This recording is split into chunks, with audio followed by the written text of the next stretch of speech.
Hi hello welcome back to our channel smile with Jo. നമുക്ക് ചില ദിവസങ്ങളൊക്കെ തോന്നും പ്ലേറ്റിൽ ചോറ് വിളമ്പുമ്പോൾ നമുക്ക് ചുറ്റും കുറച്ച് വിഭവങ്ങളൊക്കെ വേണം എന്നൊക്കെ തോന്നും. പക്ഷെ അത് അടുക്കളയിൽ പോയിട്ട് കുറേ നേരം ഉണ്ടാക്കാനായിട്ട് നമുക്ക് അത്യാവശ്യം മടിയൊക്കെ ഉണ്ടാവും. അപ്പോൾ അങ്ങനെയുള്ള ദിവസങ്ങളിൽ നമുക്കൊരു തട്ടിക്കൂട്ടി നമുക്കൊരു ലഞ്ച് എങ്ങനെ പ്രിപ്പയർ ചെയ്യാം, നമുക്ക് എങ്ങനെ കുറേ വിഭവങ്ങളൊക്കെ പ്ലേറ്റിലുണ്ട് തോന്നിപ്പിക്കാനുള്ള ഒരു ഈസി ലഞ്ച് റെസിപ്പി ആയിട്ടാണ് ഇന്ന് ഞാൻ വന്നിരിക്കുന്നത്. എൻ്റെ കൂടെ അടുക്കളയിൽ കമ്പനി തരാനായിട്ട് ഒന്ന് മോനും കൂടി വീഡിയോയിൽ വരുന്നുണ്ട്. അപ്പോൾ നമ്മുടെ ഈ ചാനൽ ആദ്യമായിട്ടാണ് കാണുന്നതെങ്കിൽ സബ്സ്ക്രൈബ് ചെയ്യാനും അടുത്തിരിക്കുന്ന ബെല്ലൈക്കൺ കൂടി അമർത്താനും മറക്കരുത്. അപ്പോൾ നമുക്ക് തുടങ്ങിയാലോ, നമുക്ക് സ്റ്റാർട്ട് ചെയ്യാം. ആദ്യം നമുക്ക് മട്ടേരി കുതിരാൻ ഇട്ടിട്ടുണ്ടായിരുന്നു ഒരു 2 മണിക്കൂർ.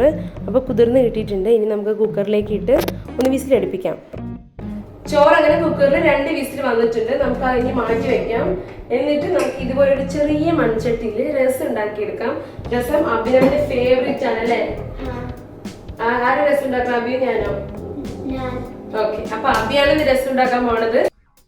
അപ്പൊ രസം ഉണ്ടാക്കാനായിട്ട് ആദ്യം 2 വലിപ്പമുള്ള തക്കാളി ആഡ് ചെയ്ത് കൊടുക്കാം. ഒരു നെല്ലിക്ക വലിപ്പത്തിലാണ് ഞാൻ ഇതിനായിട്ട് പുളി എടുത്തേക്കുന്നത്. അപ്പൊ അതുകൂടി നമുക്ക് ഇതിലേക്ക് ആഡ് ചെയ്ത് കൊടുക്കാം. ഇനി ഒരു ഗ്ലാസ് നമുക്ക് വെള്ളം കൂടി ഒന്ന് ആഡ് ചെയ്യാം. ഇത് രണ്ടും കൂടി തിളച്ചിടാനായിട്ട് നമ്മൾ അടുപ്പത്ത് വെച്ച് കൊടുക്കാം. എന്നിട്ട് കുറച്ച് മഞ്ഞൾപ്പൊടിയും കൂടി ആഡ് ചെയ്തിട്ട് നമുക്ക് അടച്ചു വെക്കാം.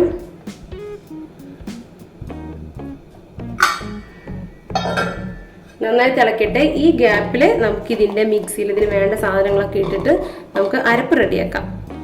നമുക്ക് വേണ്ട ജീരകം ഇട്ട് കൊടുക്കാം. അപ്പോൾ ഫസ്റ്റ് നമുക്ക് 1 സ്പൂൺ ജീരകം ഇട്ട് കൊടുക്കാം. കുറച്ചുകൂടി ഇട്ടോ ബി.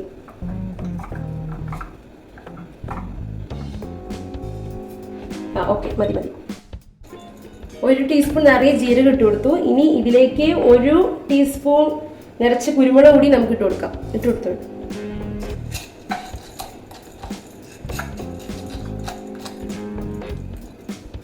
കുരുമുളക് പുറത്തു വന്നേ.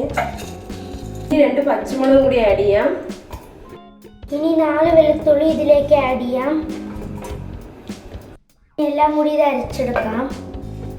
എല്ലാം കൂടി ഒന്ന് മിക്സിയിലൊന്ന് അരച്ചെടുത്തിട്ടുണ്ട്. അതിനുശേഷം നമുക്ക് ലാസ്റ്റ് ഈ കരിവേപ്പിലയും കൊത്തമല്ലിയും ഈ അളവിനെടുത്ത ശേഷം ഒന്നുകൂടി ഒന്ന് അരച്ചെടുക്കാം.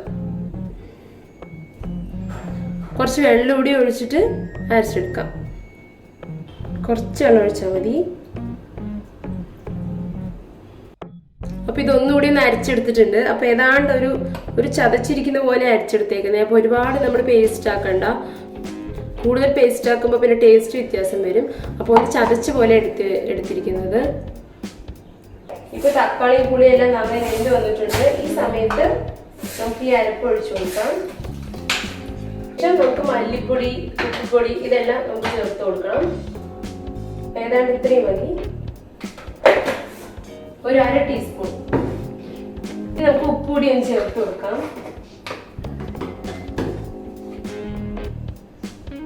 ഉപ്പ് തേങ്ങാണ്ട് ഈ 1 സ്പൂണ്. ഇനി കുറച്ചുകൂടി ആവശ്യത്തിന്.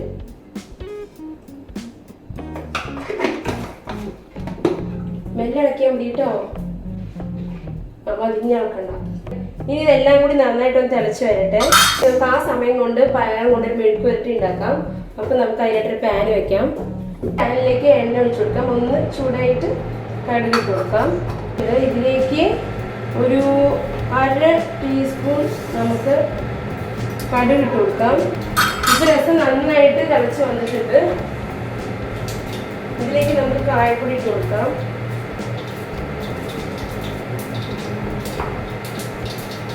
കായപ്പൊടി ഇട്ടിട്ട് ഇത് ഓഫ് ചെയ്തിട്ട് അടച്ചു വയ്ക്കാം. ഇനി നമുക്ക് ഈ പയർ മെഴുക്ക് പുരട്ടി ഉണ്ടാക്കാനുള്ളതും രസത്തിനുള്ളതും ഞാൻ ഒരുമിച്ചാണ് ഞാൻ കാണപ്പെടുന്നത്. അപ്പോൾ ഇത് കുറച്ച് അതിലേക്ക് ഇട്ടിട്ട് ഇനി ബാക്കി നമുക്ക് പയർ മെഴുക്ക് പുരട്ടി ഉണ്ടാക്കാനായിട്ട് എടുക്കാം. ഇനി ഇതിലേക്ക് നമുക്ക് കരിവേപ്പില ആഡ് ചെയ്ത് കൊടുക്കാം. എനിക്ക് കിച്ചണിലൊരു പേടി എന്ന് പറയുന്നെങ്കിൽ ഈ കടുകും കരിവേപ്പിലേക്ക് ഇടുന്നതാണ്. അത് പൊട്ടിക്കഴിയുമ്പോൾ പിന്നെ ഈ പരിസരത്ത് കാണില്ല. അത് പറഞ്ഞ അമ്മ എപ്പോഴും എന്നെ കളിയാക്കാറുണ്ട്. നിങ്ങൾക്ക് എങ്ങനെയാണെന്ന് കമന്റ് ചെയ്യണേ. അപ്പൊ വെളുത്തുള്ളി ഇട്ട് കൊടുത്തു. ഇനി ഈ വെളുത്തുള്ളി മൂത്ത് വന്ന ശേഷം 4 പച്ചമുളക് നല്ല കീറിയൊന്ന് ആഡ് ചെയ്ത് കൊടുക്കാം. നമുക്ക് 1 സ്പൂൺ മഞ്ഞൾപ്പൊടി ഇട്ട് കൊടുക്കാം. ഇത് എന്തിനാന്ന് വെച്ചിട്ടുണ്ടെങ്കിൽ നമ്മൾ പയറിന്റെ ആ ഒരു പച്ച കളർ മാറാതിരിക്കാൻ വേണ്ടിയിട്ടാണ്. എന്നിട്ട് ചൂടായ ശേഷം നമുക്ക് പയറിട്ട് കൊടുത്താൽ മതി. നമുക്ക് 1 സ്പൂൺ ഉപ്പ് കൂടി ആഡ് ചെയ്ത് കൊടുക്കാം.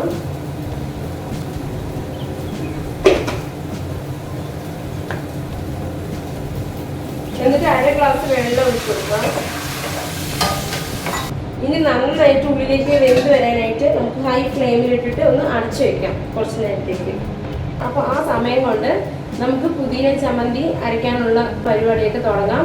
അപ്പോൾ അതൊക്കെ ഒന്ന് മിക്സിയിലേക്ക് എടുത്തിടാം. എന്തൊക്കെ വേണ്ടതെന്ന് വെച്ചിട്ടുണ്ടെങ്കിൽ അബിയാണ് പുതിന ചമ്മന്തിക്കുള്ള ഇൻഗ്രീഡിയൻറ്റ് മിക്സിയിലേക്ക് ഇട്ട് കൊടുക്കാൻ പോണത്. പുതിന ചമ്മന്തി ഉണ്ടാക്കാനായിട്ട് നമുക്ക് നാളികേരം ഒരു 4 സ്പൂൺ ഇട്ട് കൊടുക്കാം. അബി ഒന്ന് ഇട്ട് കൊടുത്ത് 4 സ്പൂണ്. അബിക്ക് കുക്കിംഗ് ഭയങ്കര ഇൻട്രസ്റ്റ് ആണ്. അപ്പോൾ വ്ളോഗൊക്കെ എടുക്കണമെന്ന് പറഞ്ഞപ്പോൾ ഇൻട്രസ്റ്റ് ഒന്നുകൂടി കൂടി. അപ്പോൾ ഇപ്പോഴും പറയുന്നുണ്ട് ഞാൻ വരുന്നൊക്കെ, പക്ഷെ പറ്റിക്കും. പക്ഷെ ഈ വീഡിയോയ്ക്ക് അബി വന്നു മടിയൊന്നും ഇല്ലാതെ. അപ്പോൾ ഇനിയുള്ള വ്ളോഗിലൊക്കെ വരണുണ്ട് അബി. 3 പച്ചമുളക് കൂടി ആഡ് ചെയ്യാം. എത്രയും ഇനി കുറച്ചുകൂടി ഇട്ട് കൊടുക്കാം. ശരി, മതി. ഇനി ഇതിലേക്കും ഇഞ്ചി ഇട്ട് കൊടുക്കാം. ഇഞ്ചി ഈ വലുപ്പത്തിലുള്ള ഇഞ്ചി ഇട്ട് കൊടുക്കാം.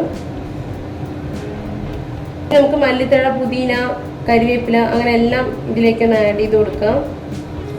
ഇപ്പോൾ അത് നിങ്ങളുടെ ഇഷ്ടത്തിനനുസരിച്ച് ഇടാം. ഞാനിവിടെ കുറച്ച് കൂടുതലൊക്കെ ഇടാറുണ്ട് ഇതുപോലെ. ഇനി ഇതൊന്ന് അരച്ചെടുക്കാം. എന്നിട്ട് പുളി ആഡ് ചെയ്ത് കൊടുക്കാം. ഇപ്പൊ നമ്മൾ ഇതുപോലെ ഇങ്ങനെ അരച്ചെടുത്തിട്ടുണ്ട്. ഇനി നമുക്ക് ഒരു ചെറിയൊരു ഉണ്ട പുളി ആഡ് ചെയ്ത് കൊടുക്കാം. ഇനി ഒന്നുകൂടി ഒന്ന് അരച്ചെടുക്കാം.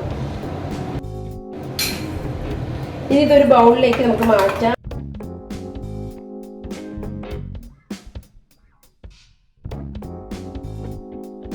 എന്നിട്ട് ആവശ്യമുള്ള ഉപ്പ് ചേർത്ത് കൊടുത്ത് നന്നായിട്ട് ഇളക്കി കൊടുക്കാം. അബി ഒന്ന് ഇളക്കി കൊടുത്തേ. ഇളക്കി കൊടുക്കാന്ന് പറഞ്ഞാൽ അബി ഏൽപ്പിച്ചാൽ മതി. അത് നന്നായിട്ട് ചെയ്യും അല്ലേ അബി? അതെ. കുക്കറിൽ എയറൊക്കെ പോയി. അപ്പം ഞാൻ ചോറ് സ്ട്രെയിനറിലൊന്ന് വടിച്ചെടുത്തിട്ടുണ്ട്. പയർ മെഴുക്ക് പുരട്ടി റെഡിയായി കഴിഞ്ഞു. രസം, ചമ്മന്തി എല്ലാം റെഡിയായി കഴിഞ്ഞു. ചൂണ് കുറച്ച് ഗ്രാൻഡ് ആക്കാൻ, കുറച്ച് ആഡംബരാക്കാൻ വേണ്ടിയിട്ട് നമുക്ക് പപ്പടും കൊണ്ടാട്ടും ഒന്ന് നമുക്ക് എണ്ണയിലിട്ടെന്ന് എടുക്കാം.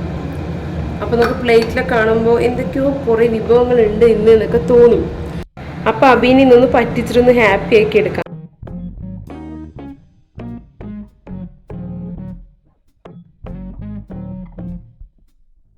ഈ കൊണ്ടാട്ടം ആര് തന്നാണ് അബി? അച്ഛമ്മ. അച്ഛമ്മയുടെ സ്പെഷ്യൽ കൊണ്ടാട്ടം അല്ലേ? അബിക്ക് ലഞ്ച് ടൈം ആയി. ഇനി ഒട്ടും വൈകിക്കാൻ പറ്റില്ല. നമുക്ക് പ്ലേറ്റിലേക്ക് ചോറ് വിളമ്പാം.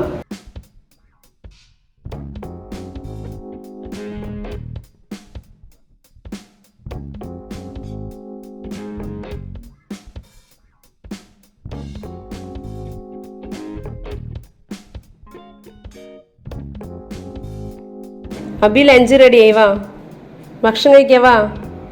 അബിക്ക് ലഞ്ച് ടൈമായി. ചെറുതായിട്ട് അവൻ തളർന്നു. അപ്പോൾ ഞാൻ ഭക്ഷണം പ്ലേറ്റിലെടുത്ത് വെച്ചില്ല എന്നുള്ള. ഭക്ഷണം പ്ലേറ്റിലെടുത്ത് വെച്ചിട്ട് വിളിക്കുമ്പോൾ ഒരു മൈൻഡില്ല. അബി ഇന്ന് ഫേവറേറ്റ് ലഞ്ചാണോ? ഇഷ്ടപ്പെട്ടതാണ് അബിക്കെല്ലാം? അതെ. ഇന്നലെ നമ്മുടെ വീട്ടിൽ 2 മെമ്പറും കൂടി 2 പൂച്ചക്കുട്ടികൾ രാവിലെ എണീറ്റ് നോക്കുമ്പോൾ അപ്പോൾ അവർക്ക് പേരിടലായിരുന്നു ഇന്നലെ. കാത്തു, കിട്ടു എന്നൊക്കെ പറഞ്ഞിട്ട്. അപ്പോൾ ഉച്ചനേരമായപ്പോൾ അവർക്ക് കൂടി വിശന്നു നന്നായിട്ട്. അപ്പോൾ ഇന്നലെയും ഇതേപോലെ ചോറും മോരൊക്കെ കുഴച്ച് കൊടുത്തു. അപ്പോൾ ഇത് കണ്ടുവിടണവർ ഓടി വരിക വിശന്നിട്ട്. അപ്പോൾ ഈ വീഡിയോ നിങ്ങൾക്ക് ഇഷ്ടമായെങ്കിൽ ലൈക്ക് ചെയ്യണം, ഷെയർ ചെയ്യണം, കമൻറ്റ് ചെയ്യണം, സബ്സ്ക്രൈബ് ചെയ്യാനും മറക്കരുത്. മറ്റൊരു നല്ലൊരു വീഡിയോ ആയിട്ട് വീണ്ടും കാണാം. Till then bye bye.